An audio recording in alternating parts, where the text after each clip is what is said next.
ഇന്ന് നമ്മൾ പറയാൻ പോകുന്നത് ദ മെറ്റീരിയലിസ്റ്റിനെ കുറിച്ചാണ്. ഈ സിനിമയിൽ ഡാക്കോട്ട ജോൺസൺ, പെഡലോ പാസ്കൽ, ക്രിസ് ഇവാൻസ് എന്നീ 3 പേരാണുള്ളത്. ഇതിലെ നായിക ഒരു മാച്ച് മേക്കറാണ്. മാച്ച് മേക്കർ മീൻസ് ഇപ്പം ഒരു നമ്മുടെ ഇതൊക്കെയില്ലേ, അരികെ, കൂടെ, അങ്ങനെയുള്ള ഡേറ്റിംഗ് ആപ്സൊക്കെ ഇല്ലേ, ടിൻഡർ, ബബിൾ ബി എന്തോ ഇല്ലേ, അങ്ങനെ അതൊക്കെ പോലെ മാച്ച് മേക്ക് ചെയ്യുന്ന ഒരാൾ. അവർക്ക് ക്ലയൻസ് ഉണ്ടാവും.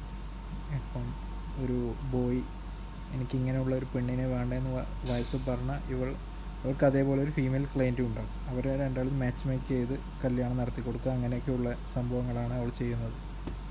അങ്ങനെ ഇവളുടെ മാച്ച് മേക്കിൽ ഏറ്റവും നമുക്ക് ഹൃദയത്തിൽ തട്ടുന്നത് സോഫി എന്ന കഥാപാത്രത്തിൻ്റെ. അത് നിങ്ങൾക്ക് പടം കാണുമ്പോൾ മനസ്സിലാവും. അതിങ്ങനെ ഒരു മാച്ച് മേക്കിൽ കല്യാണം നടത്തുമ്പോഴാണ് അവരുടെ ബ്രദറെ പരിചയപ്പെടുത്തുന്നത്. അതായത് പാബ്ലോ പെഡൽ പാസ്കൽ. പുള്ളിയെ പരിചയപ്പെട്ട് അവർ സംസാരിക്കുമ്പോഴാണ് ക്രിസ് ഇവാൻസ് വരുന്നത്. ക്രിസ് ഇവാൻസ് ഇവളുടെ എക്സാണ്. അപ്പോൾ അങ്ങനെ അവരെ കണ്ടുമുട്ടുന്നു. അവസാനം പെഡലോ ഡാക്കോത്തയും ഡേറ്റ് ചെയ്യുന്നു. അങ്ങനെ ഡേറ്റിംഗ് അങ്ങനെ പോകുന്നു. പുള്ളി ഒരു റിച്ചാണ്. ഇവൾക്ക് എപ്പോഴും ഒരു റിച്ചായ ആളെയാണ് എപ്പോഴും വേണ്ടത്. എന്ന് വെച്ചാൽ ക്രിസ് ഇവാൻസിന് മുമ്പ് ഡേറ്റ് ചെയ്തിരുന്നു, പക്ഷേ പുള്ളി റിച്ചായിരുന്നില്ല എന്നും സങ്കടം പറച്ചിലും അതൊക്കെ ആയിരുന്നു. പക്ഷേ പബ്ലോ റിച്ചായി ഇവൻ്റെ കൂടെ നിന്നിട്ടും ഇവൾക്കൊരു സമാധാനം കിട്ടുന്നില്ല. മീൻസ്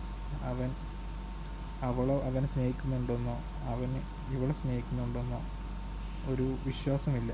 കാരണം രണ്ടും, അവൾ ഇവനെ റിച്ച് കണ്ട് അവൻ്റെ പിറകെ പോയതാണ്. അവൻ സൗന്ദര്യം കണ്ടോ മറ്റു കണ്ടോ ആണ് ഇവൾ മുമ്പിൽ വന്നത്. രണ്ടും ഒരു ബിസിനസ് പോലെയാണ് കാണുന്നത്. അങ്ങനെ പടത്തിൻ്റെ അവസാനം ക്രിസ് ഇവാൻസും ഡാക്കോട്ടയും തമ്മിൽ ചേരും. അതാണ് കഥ.